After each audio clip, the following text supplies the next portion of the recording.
이거야. 거기까지요? 아이고 파비다치 일본어 할 수 있는 사람이 있다. 나도 해야 돼. 제가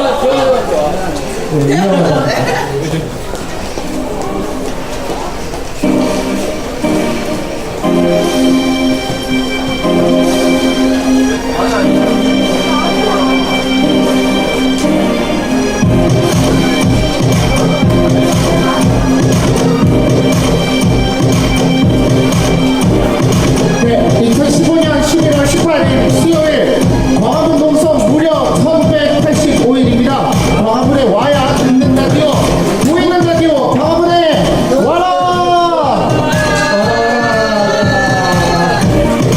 자, 오늘도 힘차게 농성장을 지키는 사수동지 여러분, 광화문에 와라 시청리에 함께 자리하신 박성객 동지 여러분, 자, 그리고 광화문 역사를 지나가는 태극기의 시민 여러분, 안녕하십니까? 반갑습니다. 가난한 사람들과 장애인들도 함께 사는 세상을 만들기 위해 1185일 동안 농성 중인 이곳은 장애등급제 부양이 무제 폐지 광화문 농성장입니다. 지금 보고 계신 이곳은 농성장에서 매주 수요일마다 인기리에 녹화되고 있는 보이는 라디오 광화문에 와라 되겠습니다. 광화문에 와야 되는 라디오 광화문에 와라 VJ 균이가 오늘도 어김없이 돌아왔습니다. 와! 자, 오늘 날씨 어떤가요? 비 오고 춥고. 네, 비 오고 춥고 그래요. 아우, 진짜 말 그대로 조금만 지나면 이제 12월이에요. 12월. 아우, 이제 겨울이 이제 다가오는 것 같습니다. 아주 이제 세상사도 지금 차가워 죽겠는데 벌써 날씨도 벌써 차가워가지고 힘들어 죽겠어요. 그러니까 지난주도 되게 우리는 매서운 추위를 경험했었습니다. 어떤 건지 아시죠? 민중천국기의 매서운 추위도 경험했었고요. 아닌데? 광화문 농성장 계셨잖아요. 근데 경찰도 많이 보셨잖아요. 네, 네, 그렇습니다. 예. 지원이 형님이 이번 주말에는 광화문 농성장이 혹시나 침탈을 당할까봐 열심히 지키시느라고 그 지상의 일들을 모르고 계셨대요. 뭐 그런 것 같습니다. 자, 오늘은 이제 주요 초대 손님, 연대 함께하고 있는 연대분들을 이제 소개를 하는 자리고요. 그러면서 동시에 이제 광화문을 지키는 농성분들이 이렇게 지키시는데요. 오늘 이제 지키시는 분들, 오늘 이제 초대 손님을 한번 모시려고 합니다. 자, 오늘은 항상 지금 23일까지 연장이고요. 을들의 투표 관련해서 그리고 민중총국에 관련해가지고 이남수 소장님 모시고 얘기 나누도록 하겠습니다. 소장님 나와주세요. 네, 만나서 반갑습니다. 네, 반갑습니다. 네, 소개 부탁드릴게요. 예, 저는 지금 국민투표 실행본부 공동 상황실장을 맡고 있고요.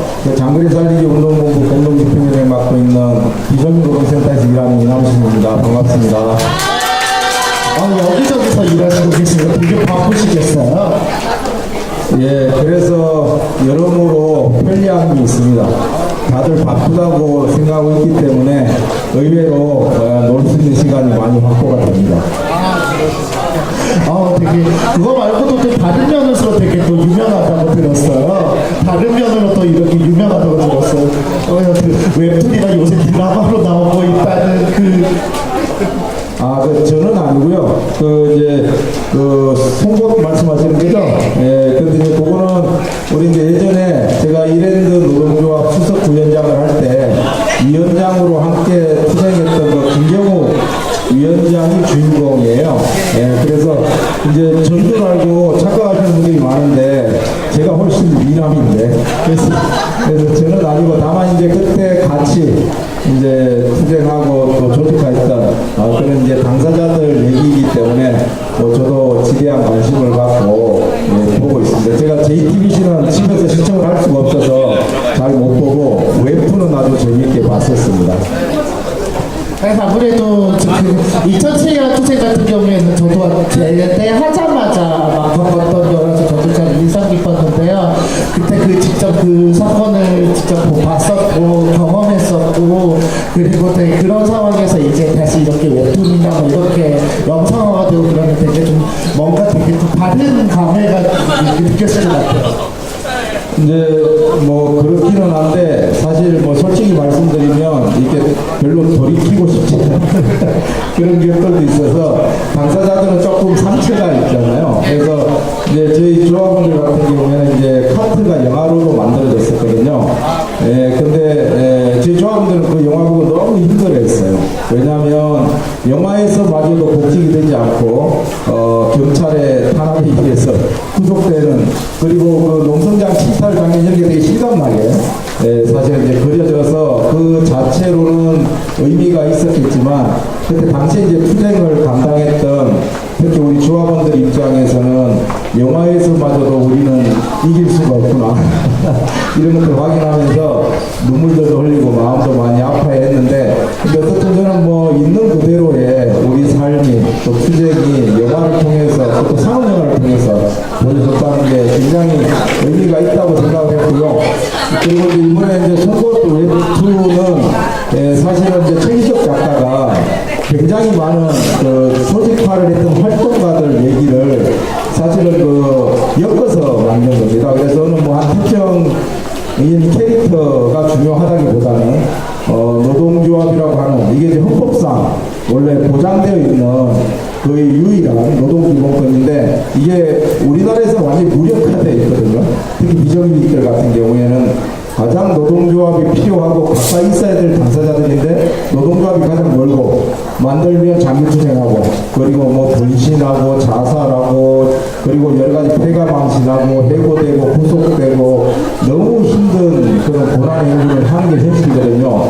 헌법에 보장한 노동상권을 세상에 누리지 못하고, 이런 오히려 옥새가 되는, 저는 이런 것들은 정말 마음 아픈 일인데, 이런 것들을 오히려 뒤집어서 알려주는 것이 이제 요즘 송곳이라고 하는 웹툰과 JTBC 드라마, 또 카트라고 하는 영화, 그리고 미생이라고 하는 웹툰과 이런 드라마, 이런 것들이 사실 그런 부분에서 좀 이제 위안이 되기도 해요. 근데 이제 저는 현실에서 근데 이런 문제가 좀 개선이 됐으면 좋겠어요. 더 이상 이제 비정규 문제가 쟁점화에 그치기보다는 또 구두선으로 머무르기보다는 실제 현실이 개선이 되었으면 좋겠다. 아마 여기 장애인 운동하는 동기들은 아마 더 절박할 것 같은데요.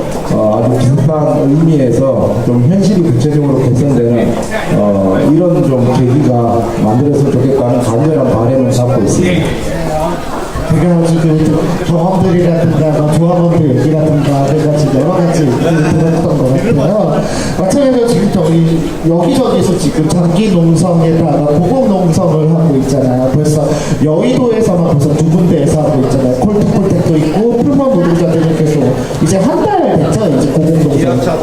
예, 기아차도 해가지고 오늘 좀 콜트콜텍은 오늘 단시 그 하실 때 결국에는 이제 실려가시고 또 다시 이어서 이렇게 단식을 하는 거 보면서 저는 되게 가슴이 아팠거든요. 저는 해가지고 오히려 지금 되게 겨울 들어가지고 계속 이런 상황이 계속 들고 있는데 정말 우리는 이런 것들을 이겨내기 위해서 어떤 것들이 필요할까요? 일단 혼자서는 이겨낼 수 없잖아요. 네, 서로 손 맞잡고 좀 이겨내야 될 것 같고, 사실은 이제 노동 쪽에서 이제 가장 많이 어려운 게 정리해고 전문직 노동자들, 그다음에 또 비정규직 장기 투쟁사업장 노동자들인데, 이제 제가 보면 거의 뭐 한 형제 자매 같아요. 실제로 싸우는 모습이. 그래서 정규직 노동자들도 정리해고가 되고 나면 오히려 비정규직보다 더 힘겨운 그런 이제 사실은 고초를 감내하면서 싸우고 있는 것이라서, 그래서 이제 오늘 사실은 우리 방종훈 지회장이 결국은 쓰러지시고 또 이인근 지회장이 이제 이어받아서 하게 되는데 너무 마음이 아프죠. 콜트콜텍은 실제로는 사용주가 정말 악질이거든요. 그래서 그 박용우라고 하는 그 사주를 사실은 구속하고 법적 사회적 책임을 물어야 마땅함에도 불구하고, 그리고 이미 흑자가 나 있는 상태에서 정리해고를 감행했고, 그리고 아무런 책임을 지지 않았거든요. 그래서 실제로는 굉장히 오랫동안 장기근속하면서 콜트콜텍을 키운 그 당사자들이 지금 사실은 어처구니 없이 단식을 하고 있는, 그래서 저는 너무 마음이 아프고, 심지어는 이제 김무성 새누리당 대표가 이제 콜트콜텍 강성 노조를 운운하면서 그 쇠파이프와 빨간 조끼로 되는 아주 정치적인 노조의 표상으로 사실은 굉장히 수도 좋고 힘이 그렇게 있는 노조가 아니었는데도 불구하고 그런 식으로 또 이제 색깔 칠하면서 지금 굉장히 좀 사실 치욕적인 그래서 사실 이제 박용훈 대장님이 굉장히 고령이세요. 그 환갑이 넘은 고령이신데 이거는 용납할 수 없다 그러고 이제 새누리당 앞에 단식 농성 들어가신 거거든요. 저는 우리나라 집권연당 대표의 정예고에 대한 또는 어렵게 정당한 투쟁을 하고 있는 그런 노동자들에 대한 인식이 이런 수준이면 이 대한민국이 어떻게 할까 걱정이 됩니다. 또 뭐 박근혜 대통령이 이러면 진짜 할 말이 없고요. 그래서 폴토볼트 같은 사업장 문제가 해결이 되어야만 한국 사회에서 정예고 문제가 해결된 시금석이 될 거고요. 뭐 쌍용차는 뭐 말할 것도 없고요. 그리고 지금 말씀하셨듯이 대부분 하늘로 올라가 있는 게 비정규직 노동자들이에요. 지금 옛날 국가인권이 지금 이 강도탑에서 지금 싸우고 있는 기아자동차 산양청 노동자들도 그렇고 풀무원 그리고 이제 지금 이제 저기 부산에 지금 뭐 생사하고 택시 노동자들도 사실은 거의 뭐 비정규직 수준의 처우이기 때문에 실질적으로는 가장 어렵게 사는 분들이 우리 복지 혜택도 받고 그리고 사회 안전망에 의해서 안전한 삶을 누려야 될 텐데 지금 생존의 벼락 끝으로 몰려서 사실 지상에서는 더 이상 숨쉴 공간이 없습니다. 한국 사회에서는. 그래서 특히 노예가 아닌 인간임을 선언한 비정규직 노동자들에게는 정말 질식할 것 같은 이런 곳이 이제 한국 사회여서 결국은 이제 하늘로 올라갈 수밖에 없는 그리고 이제 고공으로 올라간 다음에 예를 들면 정치인들이 제 역할을 하면 어떻게 보면 이제 사다리 만들어서 내려올 텐데 또 우리나라 또 이제 이런 정치가 지금 실종되는 그런 사회잖아요. 그러니까 사회적 합의도 안 지키는 이런 형국이기 때문에 그래서 그런 부분에서는 또 답답해서 올라가는데 이제는 내려올 사다리가 없어도 또 장기 농성을 감수해야 되는 이런 이제 악순환의 고리가 있죠. 그래서 저는 이런 것들을 정말 저는 부셨으면 좋겠다는 간절한 생각이 있어요. 그래서 우리 정예고와 비정규직 문제로 고통받으면서 투쟁해온 사실 그분들이 없었으면 정예고 문제나 비정규직 문제에 사회적 쟁점화되기 어렵습니다. 저는 당사자가 나서지 않으면 대단히 어렵잖아요. 그래서 그런 지점에서는 이분들의 싸움이 비록 굉장히 길어지고 어려운 그런 조건에 있지만 반드시 활짝 웃으면서 현장과 집으로 돌아갈 수 있도록 손 맞잡고 서로 온기 나누면서 마지막까지 힘을 모았으면 좋겠다는 바람이 있습니다. 네, 그렇습니다. 다시 한번 지금 여기저기 부산과 여의도랑 지금 구인건위 건물이랑 곳곳에서 지금 고공농성과 그 전기농성에 들어가고 있습니다. 지금 곳곳에서 들어오고 있고 점점 더 추워지고 있는 날씨인데 여기 광화문 지하도 이렇게 추운데 지금 하늘 위에 있는 분들도 오죽하겠습니까? 그분들을 위해서 다시 한번 응원의 박수 부탁드립니다. 네, 그러면 이제 좀 저희 얘기를 좀 해보려고 할게요. 또 다른 전기 농성의 현장이죠. 광화문 농성장에 와보신 적 있으신가요? 예, 사실은 이렇게 머물러서 있었던 경우는 거의 없었던 것 같아요. 너무 죄송하고요. 여기 이제 여기 집회나 또 세월호 농성 하면서 오가면서는 뭐 굉장히 많이 이제 왔지만 이렇게 직접 와서 여기 계신 분들하고 같이 얘기 나누거나 이런 경우는 없었고 예전에 아마 설명할 때 한번 하고 뭐 그러고는 사실은 좀 살갑게 대화를 하거나 이런 경우가 없어서 굉장히 좀 죄송한 마음으로 왔습니다. 저희야말로 이렇게 함께 해가지고 정말 영광인 것 같아요. 이렇게 해가지고 지금 이렇게 좀 모처럼 이렇게 얘기를 하면서 이렇게 같이 이렇게 광화문 농성장에 좀 오래 계셔보시잖아요. 좀 이제 느낌 같은 것들을 한번 좀 말씀해 주실 수 있겠어요? 제가 여기 농성장이 되게 춥다고 들었어요. 예, 되게 예를 들면 이제 지상에 있는 농성자들이 이렇게 이제 공기가 차갑지는 않잖아요. 예, 제가 이제 지나면서 여기 굉장히 춥겠다. 우리 저 장애인 동지들 또는 우리 장애인단체 활동가들이 이 농성장을 지키는 게 저희가 농성장 지키는 게 되게 힘들다는 걸 알고 있거든요. 이게 참 버거운 일일 텐데 사실 농성이라는 게 일상이잖아요. 이게 뭐 딱 날 잡아서 몇 시간만 와서 집중하는 거면 쉬운데 그게 아니고 기약 없이 1년이고 2년이고 3년이고 이렇게 장기화되는 농성은 사실 굉장히 그 자체로 고단하고 피로도가 굉장히 높을 텐데도 보면 이게 되게 표정들도 밝으신 것 같고 이제 속내는 모르겠지만 그래서 그런 거 보면서 오히려 저희가 힘을 얻죠.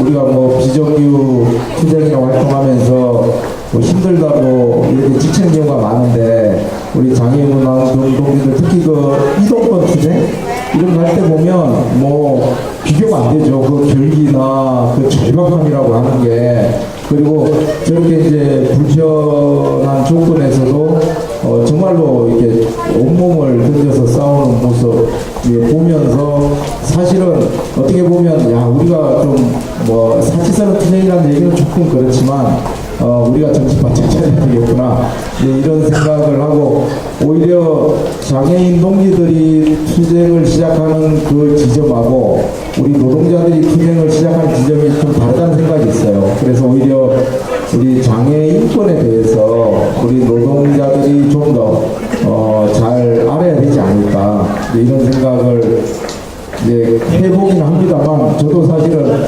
잘 모르는 거라 이게 이제 함부로 뭐 아는 것처럼 얘기했다가는 금방 또 문제가 될 수 있어서 제가 예전에 저희 이제 팝 투쟁할 때 이제 발언을 많이 하게 되는데 그때 한번 장애우라고 저는 그게 맞는 줄 알았어요. 그래서 이제 고집에서 장애우 동기들 했다가 제가 또 호되게 혼이 났어요.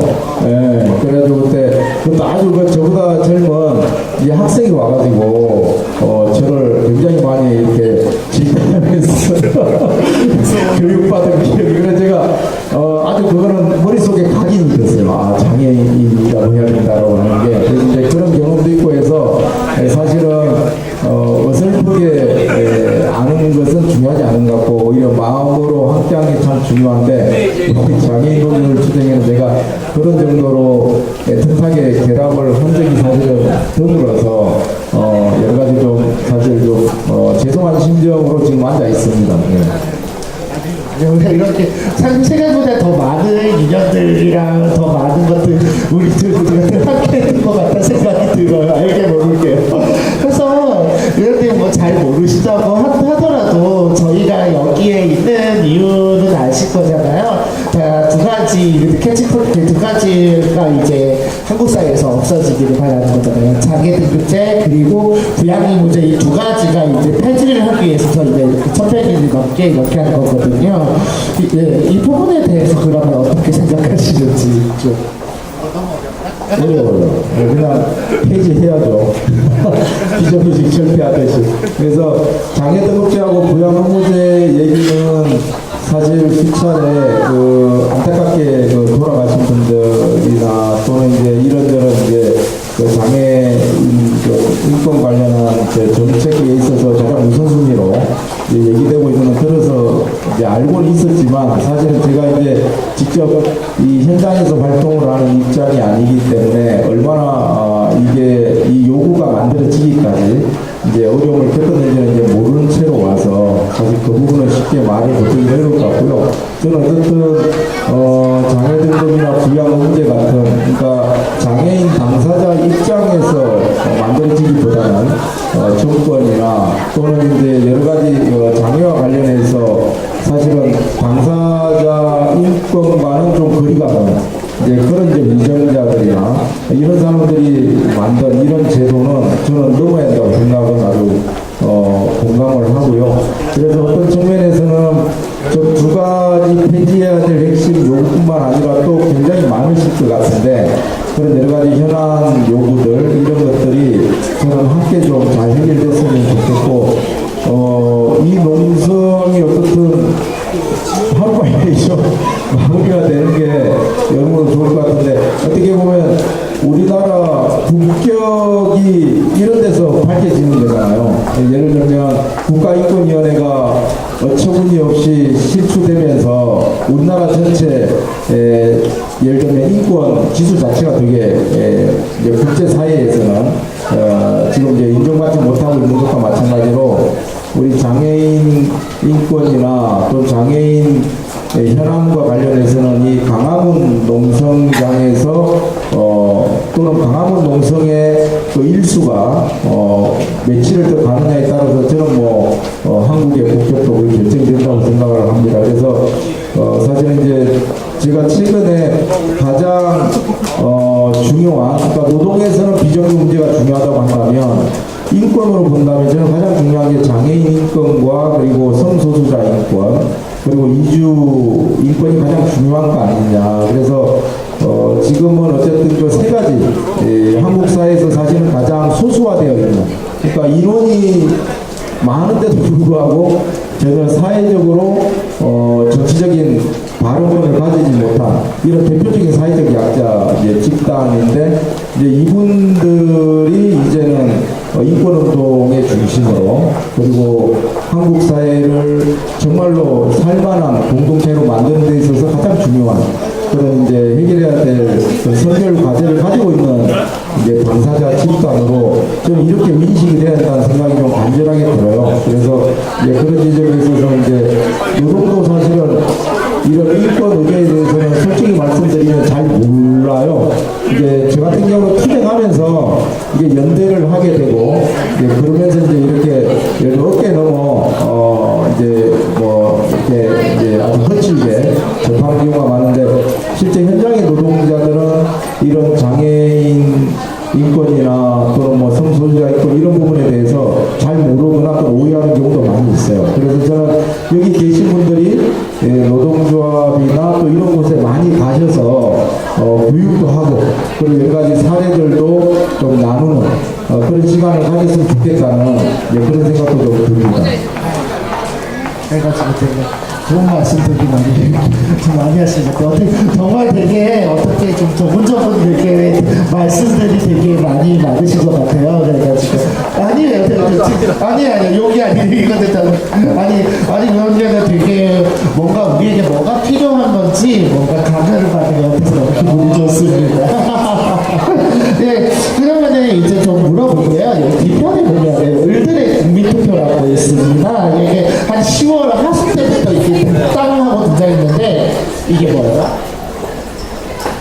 예, 지금 이제 말 그대로 이제 한국 사회에서 을로 지칭되는, 그러니까 갑의 반대편에 있는 이런 이제 약자들이 이제 모여서 좀 국민투표를 하자는 건데요. 사실 이제 우리나라에서 예를 들면 가장 많은 국민의 대상 차지하고 있는 게 노동자와 그 가족들이잖아요. 그리고 어떻게 보면 노동자와 그 가족들의 삶의 질이 이제 대한민국의 행복 지수를 결정한다고 볼 수 있는데, 그런 지점에 있어서는 일자리의 질 이런 게 굉장히 중요합니다.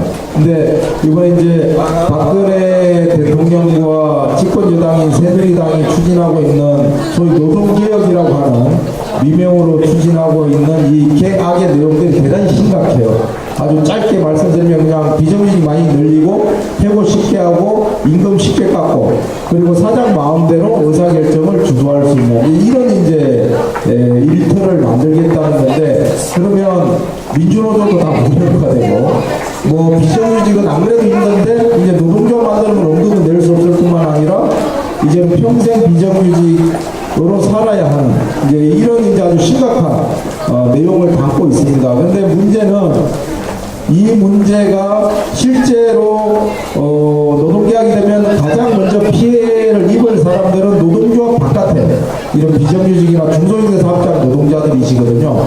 근데 이분들이 잘 몰라요.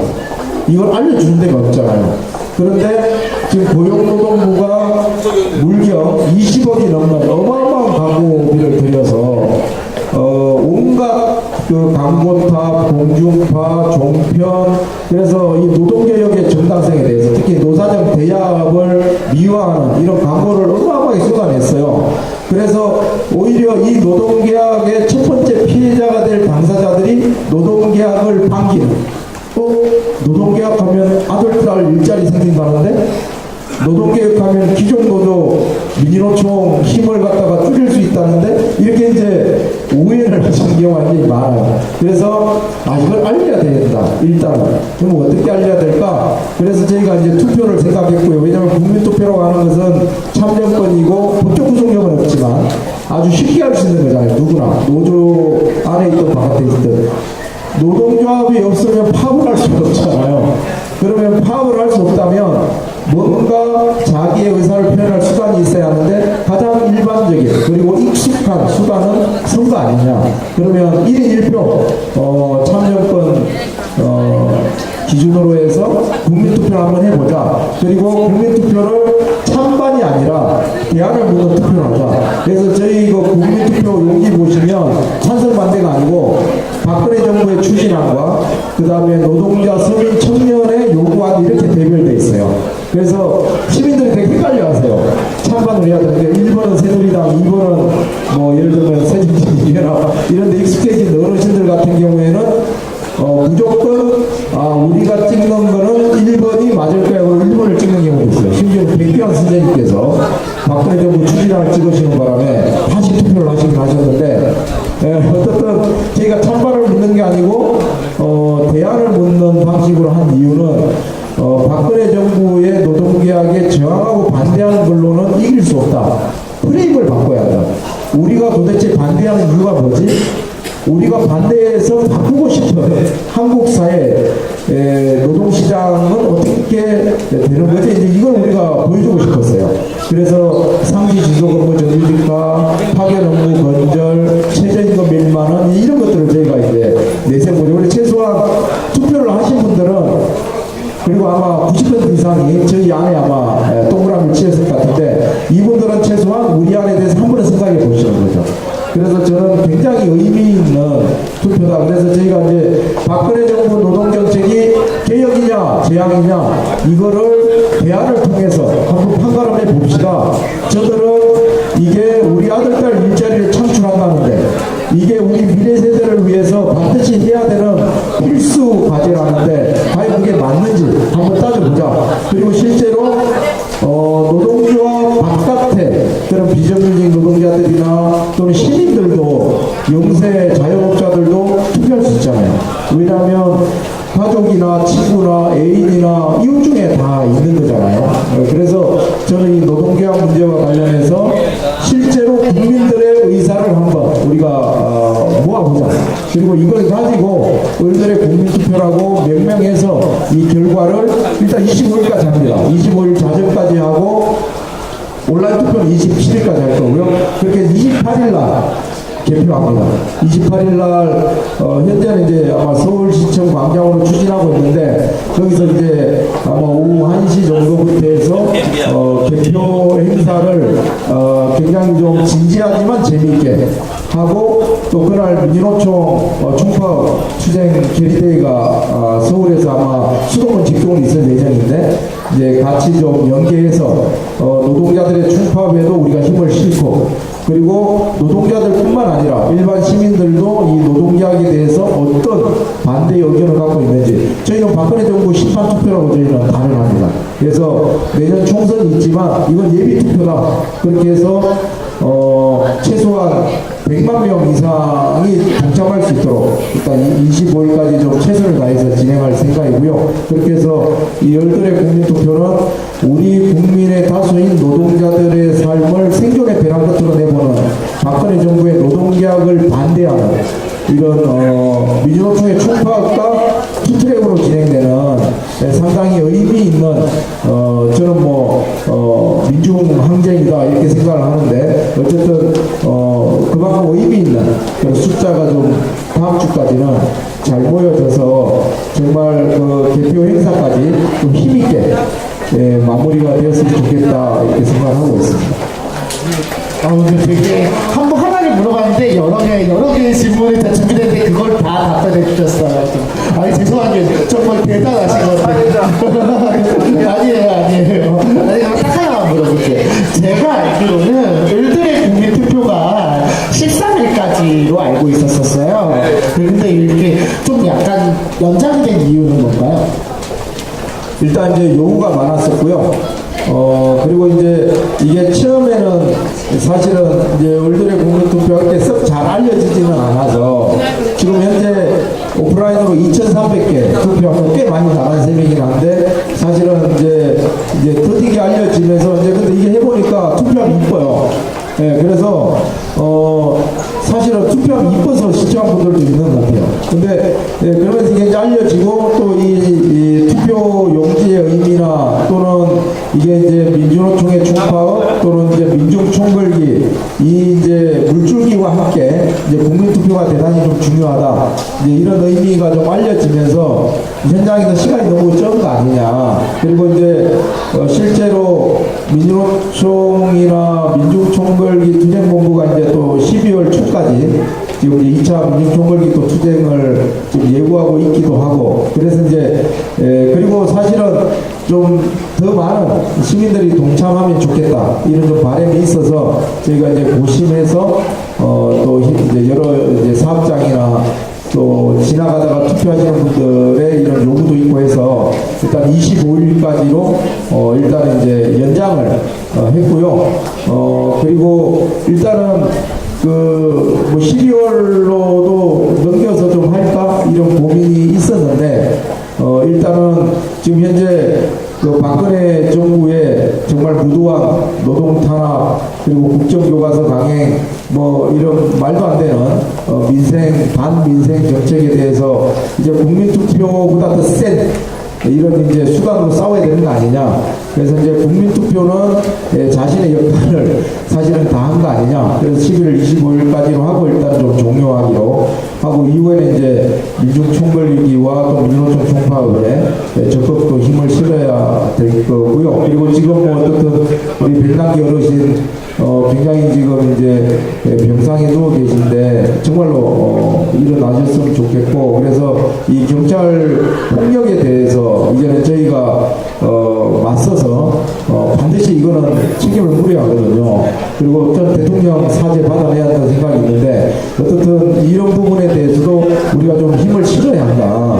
이제는 국민투표는 이제 좀 온라인 중심으로 그래서 전환해서 원래 좀 오프라인을 계속 하려고 했는데 지금 사실은 광장에서는 지금 이제 실제로 민중총궐기와 총파업 수준으로 싸움을 조직하는 게 훨씬 더 우선순위가 있다.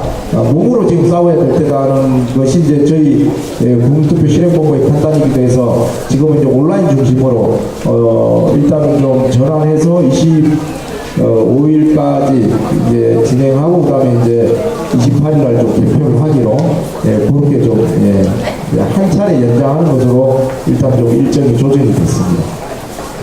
해서 이제 25일, 28일 이제 을들의 투표 진행되고 그동안에도 수많은 을들을 만나보셨을 거예요. 근데 정말 그동안 몰랐었던 뜨악스러웠던 일들, 잘 알려지지 않았던 이야기들이 혹시 있었나요?